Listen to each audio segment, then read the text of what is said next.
Hi friends, இங்கே பாருங்கள் மிளகா பழம் பறிக்கலாம்.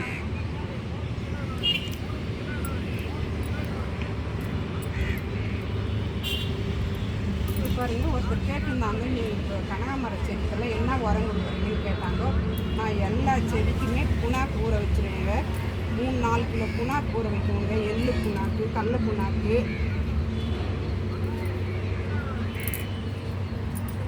எள்ளு புண்ணாக்கு, கடல புண்ணாக்கு எல்லாம் ஊற வச்சுங்க. ஊற வச்சுட்டு அதிலே வெந்தயம் அரைச்சி போடுவேன். கடுகு கொஞ்சம் அரைச்சி போடுவேன். மெயினாக அதெல்லாம் ரொம்ப நல்லது. அதெல்லாம் புண்ணாக்கு வந்து 4 நாள் ஊற வச்சிடணுங்க. 4 நாள் ஊற வச்சுட்டு அதுக்கப்புறம் வந்து நம்ம தண்ணி ஊற்றுற அன்றைக்கி கடுகு வெந்தயம் அதெல்லாம் போட்டு, வாழைப்பழம் நான் ஃபஸ்ட்டு உணர்த்தி வச்சுருப்பேங்க. அது பவுட்ரு மாதிரி நல்லா பண்ணிவிட்டு ஊற்றுவேங்க. பாருங்கள், நான் பச்சை மிளகாலாம் நிறைய பறிச்சிட்டேன். அப்பப்போ இது 1-2 விட்டது பழமாச்சுங்க. இங்கே பாருங்கள்,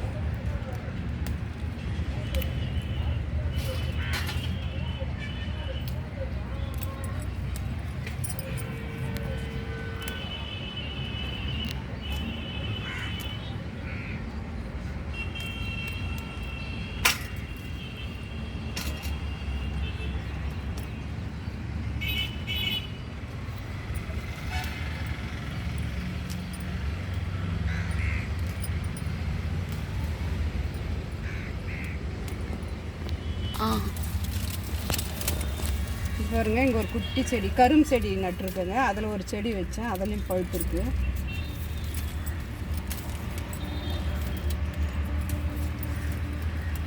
பிஞ்சு நிறைய இருக்குது.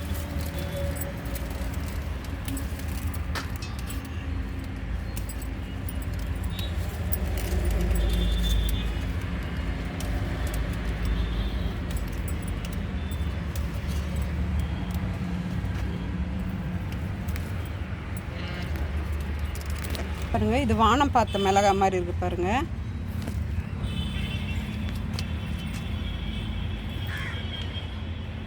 இது பாருங்க, வானம் பார்த்த மிளகா மாதிரி இருக்கு.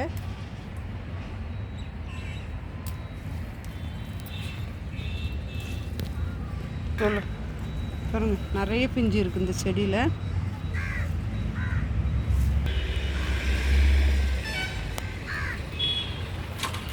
பாருங்க, பாவக்காய் கொஞ்சம் எடுத்து ஒரு 4-5 பாவக்காய் பறிச்சிக்கலாம்.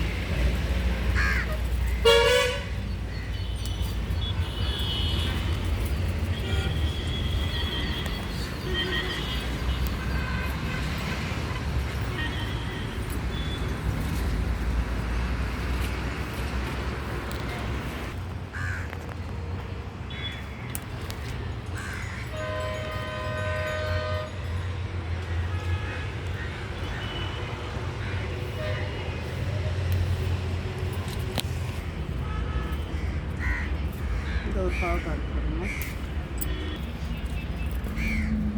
இது வந்து ஃபஸ்ட்டு காய்ச்சிதுங்க. ஒரு 3 பாவக்காய் அதை அப்படியே விதைக்கு விட்டுட்டோங்க. 3 பாவக்காய் அப்படியே விதைக்கு விட்டுட்டோங்க. ஃபஸ்ட்டு பாவக்காய் தாங்க. சரி, நம்ம செடி தான் எடுத்து வைக்கலாம் விதைக்கு அப்படின்ட்டு. பாருங்க, பழம் அப்படியே வெடித்து பழுத்துட்டு பாருங்க. இது விதைக்கு விட்டுட்டேன்.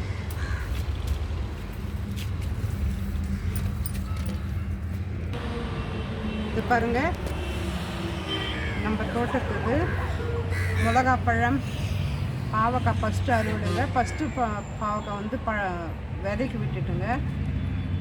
இது வந்து பூ பாருங்கள், இப்போல்லாம் நிறைய பூத்துட்டே இருக்குங்க.